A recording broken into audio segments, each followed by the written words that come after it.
Week 8, Stages of Emancipation.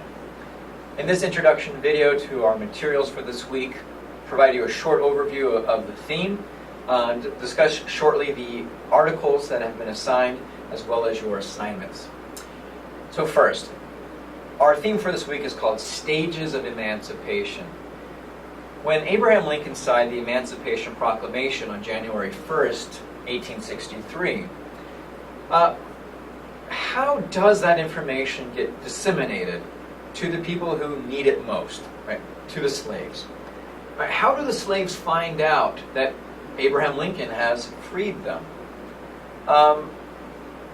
There is no internet.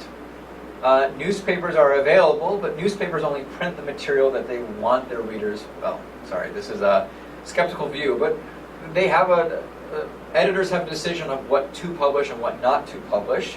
It was probably to their advantage not to publish the announcement of the Emancipation Proclamation, nor what it entailed.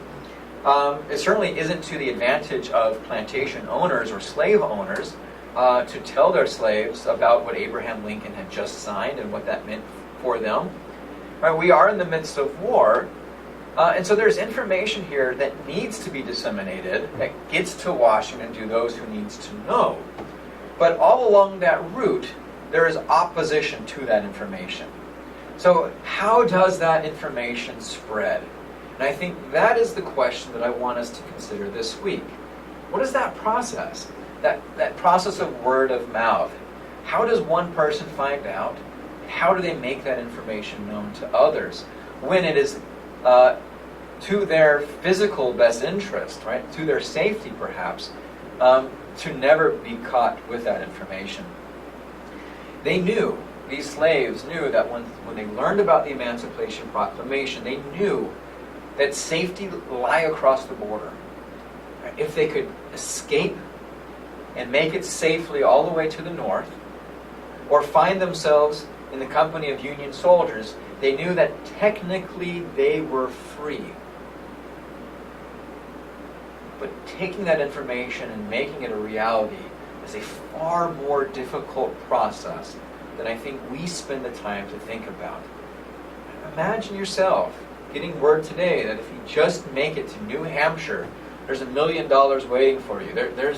But you also know that along that path, everyone that you come across is opposed to you making it to New Hampshire. How do you do it?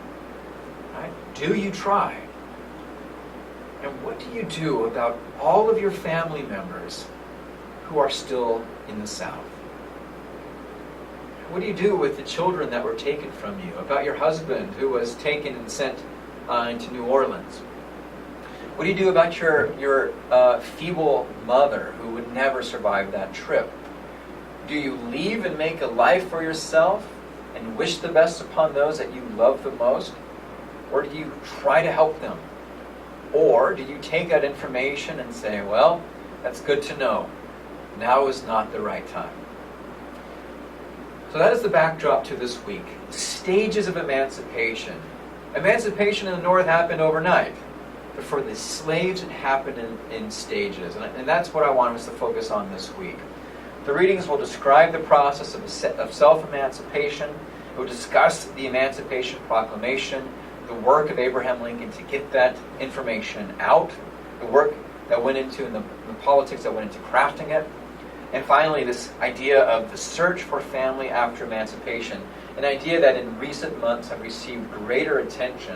In fact, I follow this on Twitter.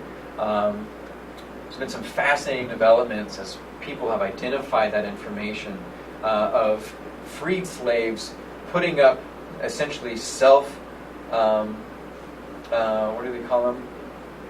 Like wanted signs for their long-lost relatives. And so I want you to get in the head of these slaves and consider those options as a way of humanizing this immediate, this idea of emancipation. All right, we have discussion board continues. Group 4, your responses are due on Wednesday. Group 6, your question is due by Friday. Group 5, you're discussing moderating this week. And of course, we have our article map due by Sunday.